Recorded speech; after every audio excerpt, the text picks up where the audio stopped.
Je m'appelle Dr Ozaï Ndayegamiye. Je suis gynécologue obstétricien au Burundi, à l'hôpital militaire de Kamenge à Bujumbura. J'ai fait ma formation de médecine au Burundi. J'ai fait ma spécialité en gynécologie obstétrique en France.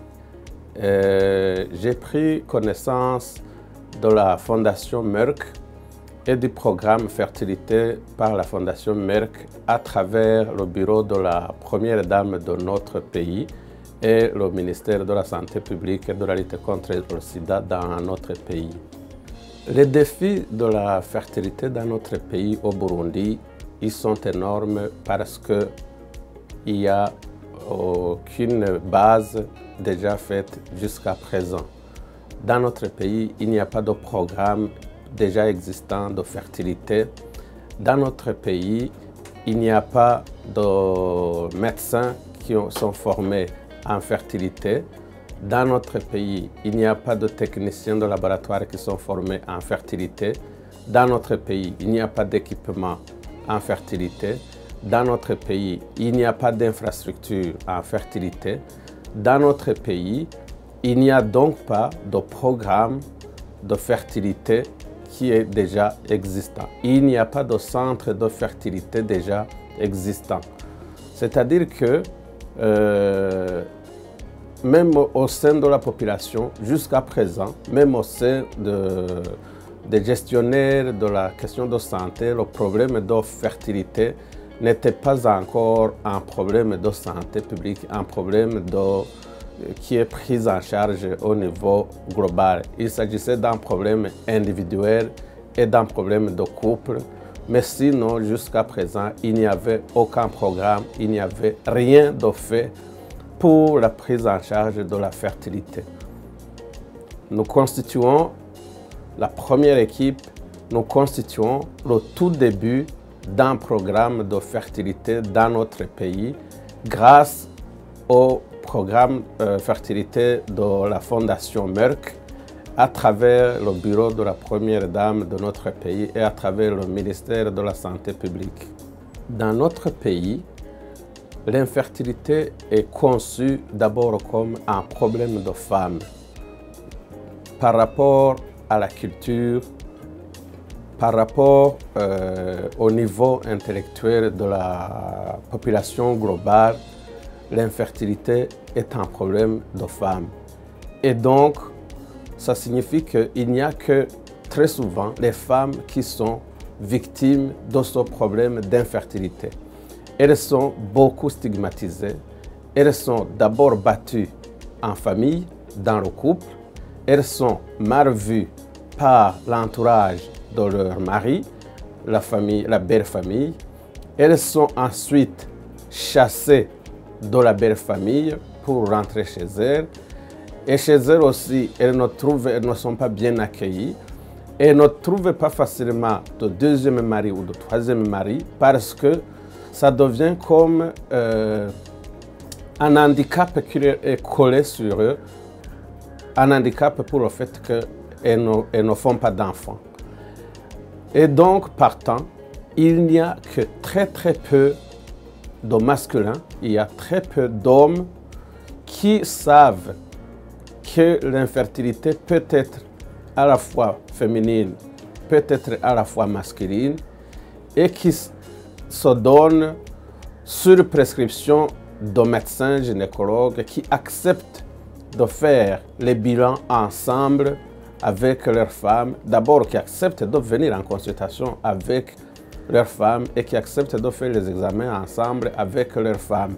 Les quelques hommes qui l'acceptent, ce sont les quelques hommes qui sont intellectuels, qui vivent dans les villes, qui côtoient les milieux des médecins, les milieux des gynécologues, qui sont au courant de ce message. Sinon, globalement, le problème d'infertilité est un grand problème social dans notre pays parce que provoque, d'abord conçu comme un problème uniquement féminin et provoque une discrimination sociale féminine, une discrimination qui va même je dirais, à l'étape de maltraitance. Les femmes sont très souvent victimes de ce genre de maltraitance. Elles sont battues, elles sont chassées, elles sont vraiment mal prises et mal vues par rapport à ce problème d'infertilité.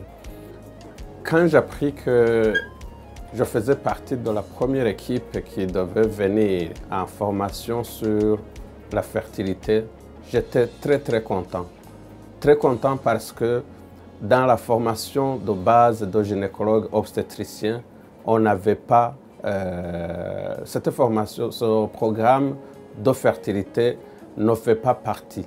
Donc, malgré qu'on était des gynécologues, on n'avait pas de base suffisante dans la prise en charge de la fertilité.